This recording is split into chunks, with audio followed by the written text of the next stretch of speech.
Welcome back to this live questions and answer session on a topic eczema in children. And it's part of National Eczema Week, and we're doing it in conjunction with the Nottingham Support Group for carers of children with eczema. I hope you can hear us, but remember that we can't hear you. We've covered a number of topics so far. Now we're going to cover the topic of eczema and the weather, or eczema and seasons. And I'm joined by my colleague, Nurse Consultant Sandra Lawton. Welcome, Sandra. And also my paediatric dermatology colleague, Dr Kyle Tang. Welcome, Kyle. Thank you. Do send in your questions. You can fill them in on your Q&A box on the screen, and only you will be able to see those questions, not the other questions, and we'll do our very best to answer them in real time as they come in, but we may run out of time because there are a lot of questions coming in on practical tips, so we may spend slightly longer in that session. So eczema and the weather. Let's start off with nothing like some general advice, opening advice from you, Sandra. Well, how I think, again, it's such an individual thing. Often parents say to me, will my child's eczema get better in the winter or the summer? Again, it's recognising your child's eczema. For some children, they find when winter's an horrendous time, and for some children, summer can be just as challenging. Yes. So it's identifying what triggers a flare of eczema in different seasons. It's difficult at the moment because all our seasons seem to blow into one big blob of bad weather or hot weather, don't they? So I think the important thing is recognising your individual child's triggers. So in the winter, it might be cold, frosty mornings when you're going on the school run and the skin's exposed to harsh winds and weather. In the summer, it could be the sweat from the heat. So I think it's important to recognise the triggers and then maintain your skincare routine throughout and treat flares, as we've already alluded to, regularly to keep that control. It's interesting, isn't it, Sandra, that children are so different. Like you say, some of the children we see are terrible in the summer, and that's probably sweat related. Some are terrible in the winter. You'd think that everyone would be worse in the winter, but some are much better in the winter. Spring and summer, you've got the airborne allergens, the pollens, that's true. And they can trigger a flare. And we often find that it's the change of season. Once you're settled into what I call your winter skin, you become stable. Once you're settled into it's the change of skin, because your skin and your oil and your skin all changes. So one question here: well, why is my child's eczema worse in the winter? That's probably related to temperature. Cold is an irritant. Humidity, remember, the amount of water held in the air is often much less despite the rain. Less ultraviolet light, which is beneficial for eczema. And of course, central heating. And there is a question here, can central heating cause eczema to flare up? I think the answer is probably yes.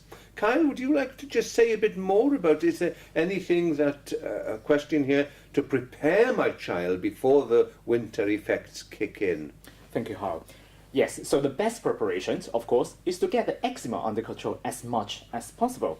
So do work with your health professionals so that you can work with them and plan about whether any medications needs to review, and then get control of the eczema before keeping control using the regular emollient day in and day out. And for that, then, we do have to come back to look at the specific things about winter, about the low humidity, about the low temperature. So that's for those things. You may want to think about using a lip balm around the winter time, for example, so that you can prevent the lips cracking. And for those cheilitis, what we call them, it's quite common during the winter time. So that's something definitely to think about. And thinking about changing the emollients, for example, from a more cream-based emollients to a more paraffin or ointment-based emollient. Yes. So that will be more preparing the skin for winter times.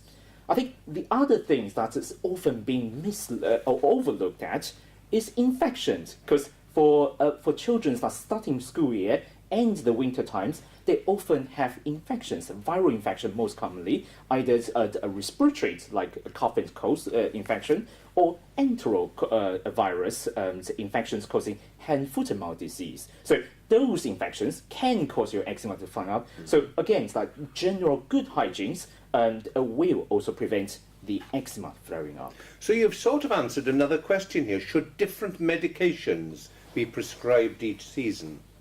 Yes, I think for that, in general, all medication, especially if you're on one of the oral medications, they all work throughout the year. So oral medications work throughout the year the same. Yeah, they're not influenced by season. Absolutely, The things you put on your skin, and what I heard from you earlier, thicker moisturisers in the winter. Very good. Could I add something there? If you're going to use winter and thicker paraffin-based emollients, in winter we tend to go through the a lot more people are using fragrance candles and candles in the home environment. There has to be caution with using fragrances and candles in the home because the perfumes penetrate the skin, but also you've got an increased fire risk if your child is using a paraffin-based Thanks product, for that so you have to be careful. safety tip, yes. And I always say, you know, turn the radiator right down in the eczema child's bedroom, and they're usually boiling hot anyway.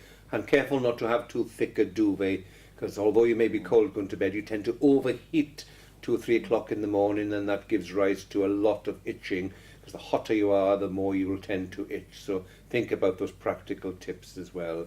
And there's just a question come in here. Is mould a problem in the autumn? Dr. Tang, is mould a problem in your experience? Very good question. So for the environmental mold, I don't think there's a specific evidence for that to cause eczema.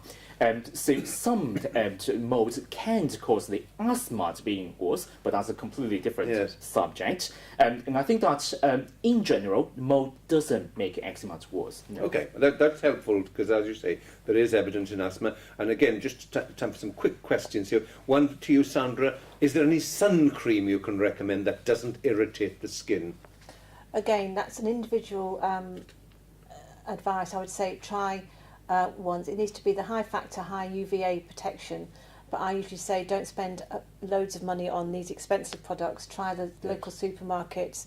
As long as they're high UVA and high UVB protected, it's trial and error, and find one that suits the whole And the family. thing is, don't put it on top of eczema skin, because almost anything you put on untreated or poorly treated eczema will irritate. So I always say test it on a patch such as the inner skin, and if it's okay in the morning, then you'll be fine. And there's a final question here, I don't want to miss it.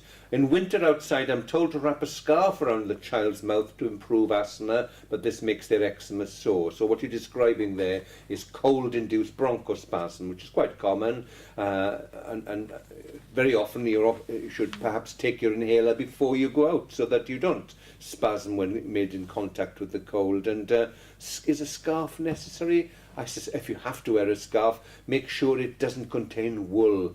And just check it on your child's skin. If they say, this feels nice and smooth, then that's fine. Or if your child has half-treated eczema, because it'll only itch if there's sort of eczema on the face there. You need to treat that eczema more aggressively, either with Protopic or moisturisers and hydrocortisone or whatever. So really good practical question. Thank you for that. And we're now going to stop this session and hold a slightly longer practical tip session. So we're going to take a short break and hope to get you back shortly. Thank you for your question.